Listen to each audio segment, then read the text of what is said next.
wasn't the easiest flight. Straight 9 hours, Toronto to Kiev. It takes some patience. But it was definitely worth it because Kiev's airport is quite surprising to me. It's really bright, it's renovated, it's not old because I expected something more of like post-Soviet kind of gloomy architecture. And it also has English signs for the foreigners, which is very helpful when you need directions.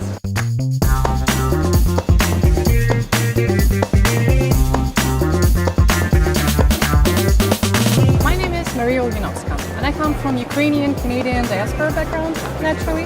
My parents came from Ukraine to Canada in the 70s, but they haven't forgotten their origin. So I was made to go to Sunday school, where they taught us Ukrainian, and made us wear vyshyvankas and sing folk songs. And I'm actually quite curious whether that is what actually happens in modern Ukraine. The person most passionate about Ukraine in my family was my Nana. She always used to speak in Ukrainian and tell me how I have to go back and find my roots and discover Ukraine and its culture. And recently she's given me the photo album of old pictures of Ukraine that she had taken when I think she was my age. And that was the moment when I decided that I have to come back and find those places and discover them and actually maybe even retake the photos. So this was the picture that I remember from my childhood. This is the house where my parents used to live in Ukraine, in Kiev. And today I will try to find it.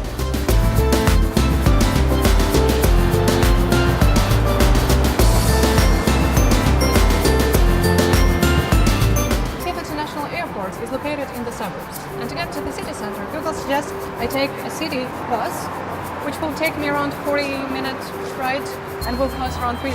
Or I can also take an authorized taxi service, which is located right near the exit and should be quite simple to use. I can get an authorized cab for around $15, but I've heard that Ukrainian Uber service works pretty well here. So I bet I get myself an Uber for around $9 or $10. Guys, that's like a new world record. The Uber took only 2 minutes to get here. I already love this country. Let's go. Hi, are you my Uber? Oh.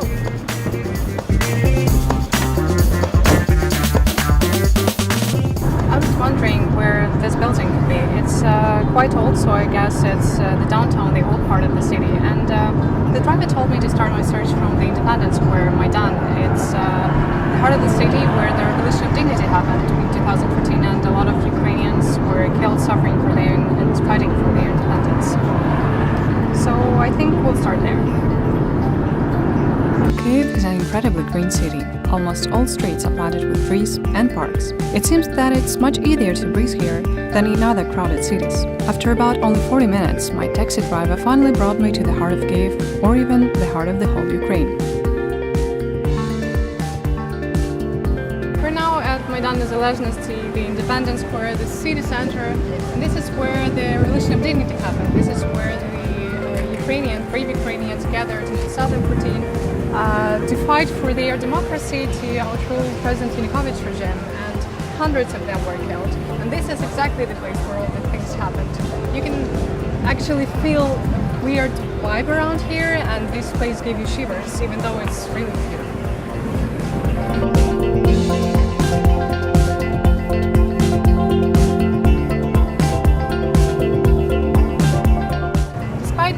Bloody battlefield in 2014. Today, Maidan Nезалежності is a hotspot for tourists. They come here to take pictures, to explore the city center, to watch the concerts and parades, which always takes place here. And this place is the most crowded in the whole city center. That's why I'm actually here, because I'm hoping to find someone who can tell me where this place is located. And I think that's the best place to do that. Hi, do you speak English? Do you speak English by any chance? No, sorry.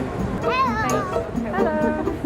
In order to find the house, I had to ask people on the street, for I didn't know anybody in Kyiv. This building, do you know by any chance where it is? I guess it's like the city center or somewhere around, but I'm not sure, like... In spite of people's good-natured behavior, I got no relevant information from them, so I randomly chose the approximate direction and trusted my luck and intuition.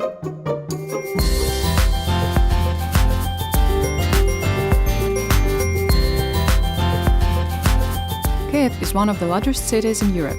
According to the official estimates, 3 million people live here, which is more than, for example, in Boston. Not official estimates can double this number. Today, Kyiv is not only an administrative center, As befits to capital, the culture and economic life is rolling endlessly, so everything here is in motion day and night. It's truly a city of churches. There are more than 1,000 temples, many of them pulling their movements to the Middle Ages.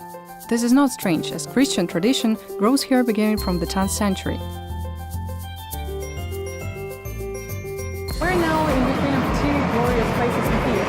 The first one is the Cathedral, which was one of the most important and holy places for Kievans during the times of ancient Kievans.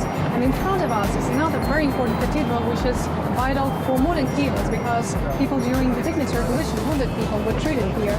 But just take a look at how beautiful this place is, how tremendous, how luxurious, so much gold, and that's exactly in the tradition of the Christian Orthodox.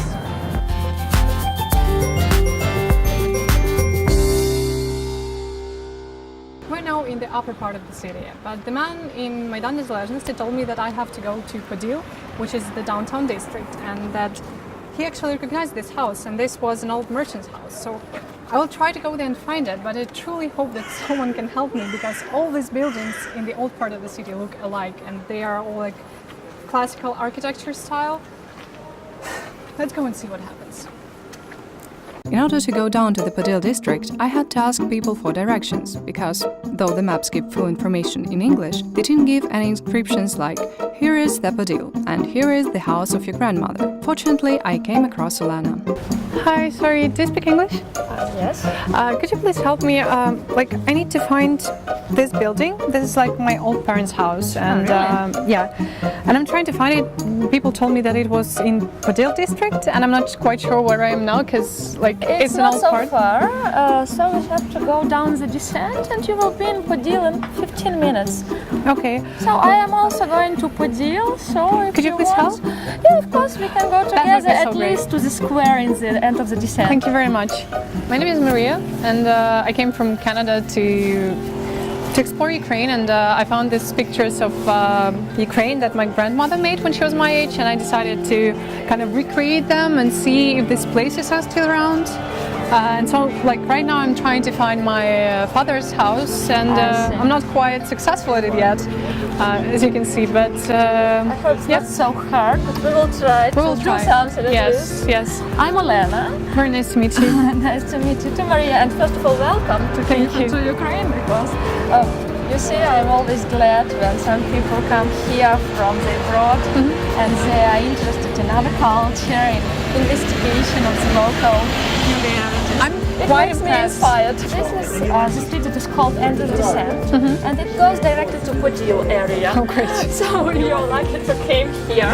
I'm actually very fascinated by this street because of the old buildings and wooden houses, but this church is actually something. It's so beautiful. Can you tell me the story about what is this? Is it even Ukrainian architecture? Because it doesn't look like anything else. This is Italian Baroque style, and the name of the church is Church of Saint Andrew. And we have a legend about Saint Andrew, the first disciple of Jesus, who visited these hills. It's hard to imagine how he could come here from Jerusalem. There was only hills here, so he came up to the top of one of the hills, fixed the cross at the top, and forecasted that at this place the city will be with many churches to glorify God, to glorify Christianity. There is even some kind of castle here. What is this? It is not castle, but you're right, it looks like a castle. That's why even one of Kiev writers called it in very romantic way, Castle of Richard the Lionheart. I know Richard the Lionheart. Personally? Was he here as well? No. This building has no connection to English Kiev because it was their imitation of Gothic style, very popular more than 100 years ago. And that's why one of the owners decided to build this building, this castle-like rent house, to attract more clients.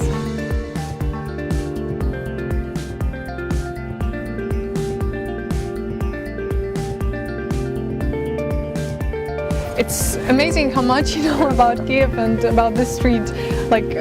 You're local, right? As I understand. I was born here, and it's one of my passions. I can tell. Kiev history. Are we far away from Podil? Oh, yeah, 10 minutes down the street, but here there is one interesting place where you may see Podil from the top. You may look left. There are stairs to the special place that only locals know. And at the top of this hill, so-called Castle Hill, a bold hill, you may see the beautiful, gorgeous panoramas of the city and panorama of Podil as well. So if you have time, we may... If you have time, I mean, I have all the time in the world. Thank you. Great.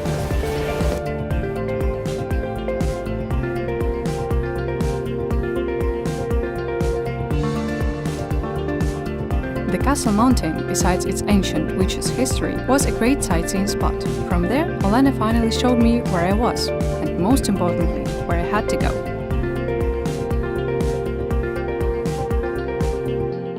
Unfortunately, Olena had to go already, but before leaving, she advised me a good place to have lunch, since I was already quite starved. It turned out to be one of the fashion restaurants of Ukrainian cuisine, where tradition were mixed with modern. I was afraid that I would again have problems with the language, but fortunately it turned out differently. Hi, do you speak English? Yes. I'm looking for a place to have some food. I'm starving, so do you have some Ukrainian dishes you can... Yes, of course. Okay, thank you. Ukrainian cuisine is not very vegetarian friendly.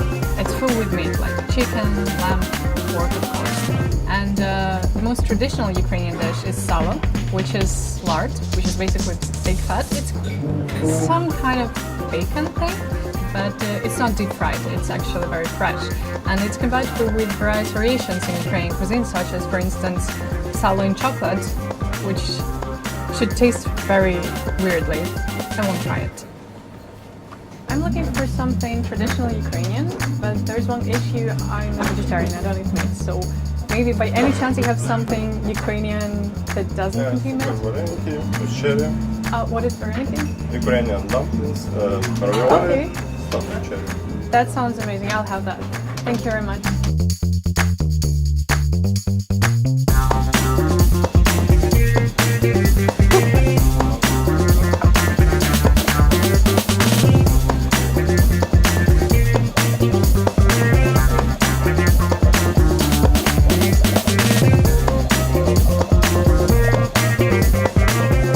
Thanks a lot.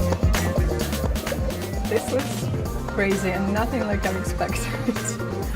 Basically, vareniki is the same thing as Polish pierogi, and Polish pierogi is like they're all over the Canada, but frankly speaking, this looks nothing like that.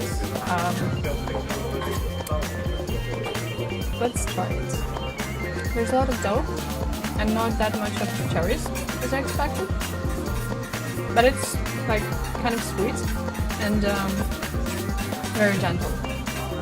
I would say that it tastes more like kind of pie, not like pierogi, but maybe that's some kind of Ukrainian traditional stuff. That's good. I'm not sure I would order that again, but that's really good.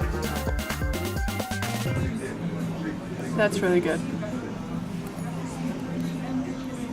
I think I would order that again. That was quite filling, so I have a lot of energy to go for the new adventures and finally find the house. So let's proceed with it. In addition to the excellent service and impressive meal, I was also surprised by prices, because I didn't expect to pay less than $6 for the passion cuisine. That was undoubtedly very positive for my spontaneous journey.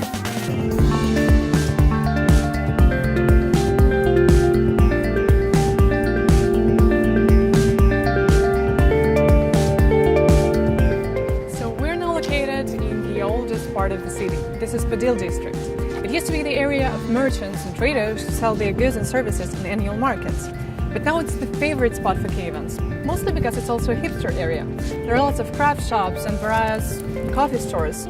And moreover, it's also a student camp because the oldest university in Ukraine is located here. It's the National University of Kyiv-Mohyla Academy. The sun began to sit down, and I still couldn't find my parents' house. I think that would be like a really hard task because all the buildings look alike when they're old in Ukraine, in Kyiv apparently.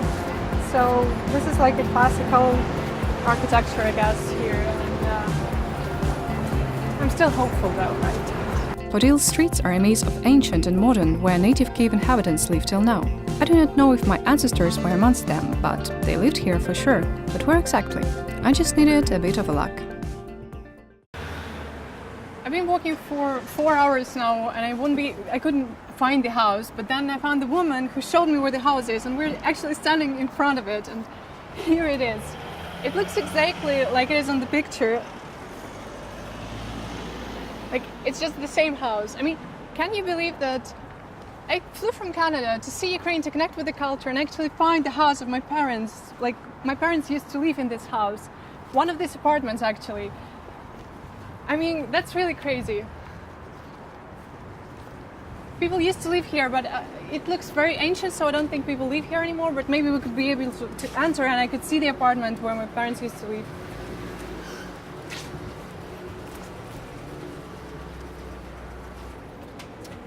I mean, it's close. I mean, for safety reasons probably, but that's really crazy. I thought this house would be like greenish and like it is on the picture, but it's actually yellowish and reddish and I mean, can you believe that? Like, I cannot believe the fact that I actually came from Canada and I found the house. I have to make like a dozen selfies for my parents and for my nana because she would be so pissed. I can actually retake the photo. That would be a great idea. I think I would retake the exact kind of photo and bring her the new album, the album that I made in my 25s.